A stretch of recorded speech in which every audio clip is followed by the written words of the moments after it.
Tamam abi.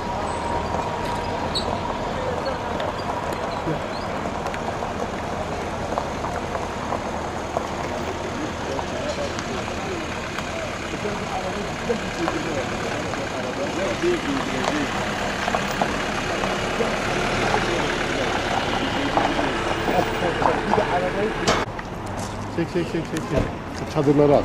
Komple şöyle bir çadır al. Bura şeydir. Onlara yemek gönderiyoruz abi. Anladın mı? Al. Tamam abi. Salıp aldıracağım. Bunlar Bunlarla karışım marışıyor. ha? Bir tarafa koyarım. Tamam abi. Bu iki tane.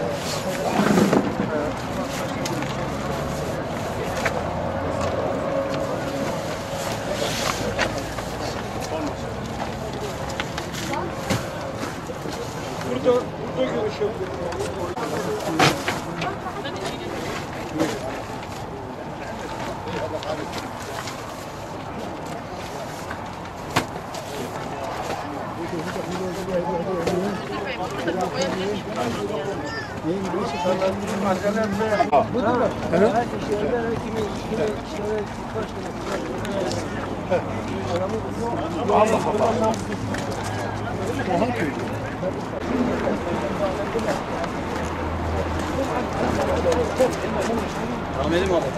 Tamam abi.